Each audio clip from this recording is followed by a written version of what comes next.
해병대원 순직 사건 기록이 회수된 당일 윤석열 대통령과 신범철 당시 국방부 차관이 두 차례 통화한 사실이 추가로 확인됐습니다.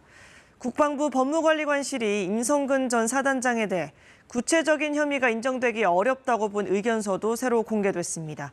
최민영 기자가 보도합니다. 해병대원 순직 사건 기록이 경북경찰청에 이첩된 건 지난해 8월 2일 오전 11시. 이후 낮 12시부터 1시 사이 윤석열 대통령과 이종섭 당시 국방부 장관은 세 차례에 걸쳐 전화 통화를 합니다.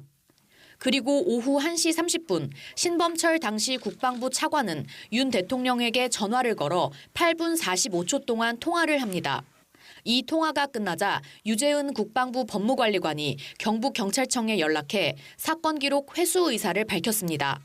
국방부가 사건 기록을 회수하기 위해 경북경찰청으로 출발한 직후인 오후 3시 40분에도 신 전 차관은 윤 대통령에게 전화를 걸어 3분 36초 동안 통화했습니다. 1시간 뒤인 오후 4시 59분엔 유재은 법무관리관이 02800으로 시작하는 대통령실 전화를 받는 등 기록 회수가 이뤄지는 사이 대통령실과 국방부는 분주하게 연락을 주고받았습니다. 지난 21일 국회 입법청문회에서 신 전 차관은 윤 대통령과의 통화 사실을 인정하면서도 대화 내용에 대해선 함구했습니다. 8월 2일에 대통령과 통화한 거 맞죠? 예, 통화. 거기에서 대통령께서 뭐라고 하시던가요? 대통령 수사 결과 다시 돌려 회수해 와라. 예, 밝히는 것이 부적절하다고 생각하고. 그러니까 회수. 한편 국방부 법무관리관실이 임성근 전 해병대 1사단장에게 업무상 과실치사 혐의를 인정하기 어렵다고 본 지난해 8월 14일 작성 문건도 새롭게 공개됐습니다.